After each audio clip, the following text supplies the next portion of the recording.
Odisha brigade सैनिक school वार्षिक उत्सव अनुष्ठित भद्रक जिले में अलालपुर नाथसाही ओडिशा ब्रिगेड सैनिक स्कूल 29तम पूर्ति उपलक्षे आज वार्षिक उत्सव अनुष्ठित हो भद्रक जिलार उपजिलापाल कार्तिक नाथ मंडल, प्रशांत कुमार बारिक, राधेनाथ परिड़ा और ओडिशा ब्रिगेड सैनिक स्कूल प्रधान शिक्षक पूर्णचंद्र सेन उपस्थित रही कुनि कुनि पिलामानंकु पुरस्कार प्रदान करथिले।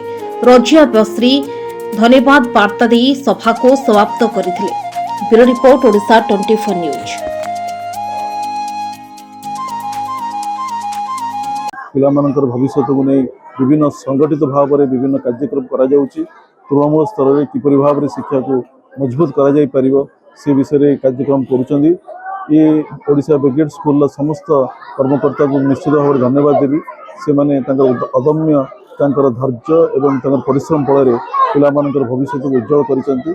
सरकार तरफ निश्चित भाव में शिक्षार मान को बढ़ावा बहुत कार्यक्रम होउची एवं विभिन्न कार्यक्रम माध्यम पिला गोटे सचेतनता सृष्टि करा होउची। शिक्षा को मान करी शिक्षा किपरि जीवन अंगांगी भाव में जड़ित हो रहा दरकार।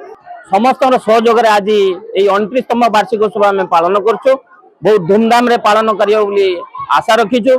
आमर विद्यालय एपरी शिक्षादान दि जाउची जहाँ अभिभावक मानकर आम स्कूल प्रति जो आग्रह रही विद्यालय तरफ धन्यवाद अर्पण करुच्ची।